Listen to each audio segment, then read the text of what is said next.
Question కు సంబంధించి question కాదు సార్, ఒక్క నిమిషం Please, వినండి please, వినండి please. మీరు sir Please. You are the custodian of this house. ఈ సభలో అందరి సభ్యులకు సమానమైన హక్కులు ఉంటాయి. మీరే మా హక్కుల్ని కాపాడాలి. Sir, sir. వినండి వినండి హరీష్ ఒక రావు 2 minutes. గారు, అరే హరీష్ రావు గారు, నేనేమన్నా మినిస్టర్ అరే clarification వినండి, ఇచ్చిండు. నేనేం అన్పార్లమెంటరీ మాట్లాడతలేను.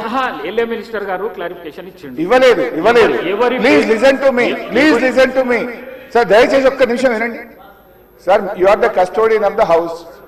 సభలో ఉండే సభ్యులందరికీ సమానమైన హక్కులు ఉంటాయి. మీరే మా హక్కుల్ని కాపాడాలి. మీరు మా రెస్క్యూకు రావాలి. 2-3 విషయాలు సార్ ఇక్కడ.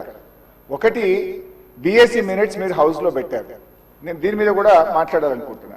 It was decided that the Honorable Speaker will decide the number of days for which the assembly session will be held, keeping in view of the business to be transacted. మనం బీఎస్సీలో ఏం decide చేసినాం sir? 7 రోజులు శాసనసభ నడుపుతామని, ఆ తర్వాత మళ్ళీ BSc meeting పెట్టి decide చేస్తామన్నారు. ఇక్కడ ఎక్కడ కూడా బీఎస్సీ మినిట్స్ లో 7 రోజులు సభ జరుపుతామని రాలేదు. బీఎస్సీని జరిగిన నిర్ణయం వేరు, మీరు ఇక్కడ పెట్టినటువంటి ఎజెండా వేరు. దీన్ని సరిదిద్దండి. దీని మీద ఎలియా మినిస్టర్ గారు క్లారిఫై చేయాలి. నంబర్ 2 సార్, మాకు బిజినెస్ మొన్న రాత్రి 3ంటికి వచ్చింది, ఉదయం 3ంటికి పంపారు. ఈ రోజు అసెంబ్లీలో ఏం బిజినెస్ ఉందనేది పొద్దున 2 గంటలకు వచ్చింది సార్. పొద్దున 2 గంటలకు వస్తే సభ్యులు ఎప్పుడు ప్రిపేర్ అవుతారు, ఎప్పుడు రాగలుగుతారు? Is it the way of functioning the assembly? దయచేసి ఎజెండాను 24 గంటల ముందు పంపడం ఒక పద్ధతి, సాంప్రదాయం. దాన్ని నేర్చుకోండి. నంబర్ 2. నంబర్ 3 అధ్యక్ష, ఇప్పుడు ప్రధాన ప్రతిపక్షం ఒక క్వశ్చన్ మీద ముఖ్యమంత్రి గారు లేచి మాట్లాడారు, సభానాయకుడు ఓకే.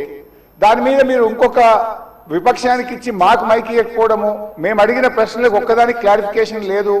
ఇది పూర్తిగా ప్రధాన ప్రతిపక్షం గొంతు నొక్కడం కాదు సార్. మాకెందుకు ప్రొటెస్ట్ చేయడానికి మైక్ ఇయ్యరు? క్వశ్చన్ అవర్ లో ప్రొటెస్ట్ అనేటువంటిది ఆ పార్టీ యొక్క హక్కు సార్. సో అందువల్ల కైండ్లీ లీజన్, ఒక 2 నిమిషాలే ఇవ్వండి.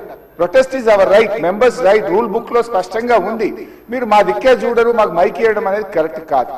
ముఖ్యమంత్రి గారు మాట్లాడుతూ ఏం మాట్లాడింది సార్?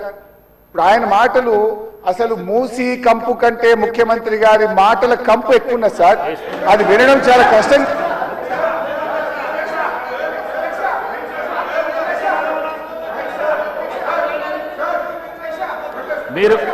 మీరు క్వశ్చన్ కు సంబంధించి మాట్లాడుతా అంటే మీకు మైక్ ఇస్తాను. మీరు ముఖ్యమంత్రిని విమర్శిస్తా అంటే నేను మైక్ ఇవ్వను. ముఖ్యమంత్రిని విమర్శిస్తా అంటే మైక్ ఇవ్వను. ప్లీజ్ మీరు కూర్చోండి శ్రీనివాస్ యాదవ్ గారు కూర్చోండి శ్రీనివాస్ యాదవ్ గారు, మీకు కూడా అవకాశం ఇచ్చినా కదా.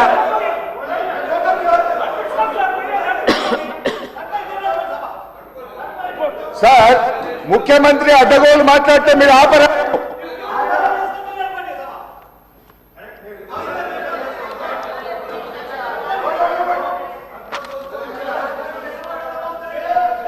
Question hour is over. All the remaining questions are deemed to have been answered. వాయిదా ప్రతిపాదన.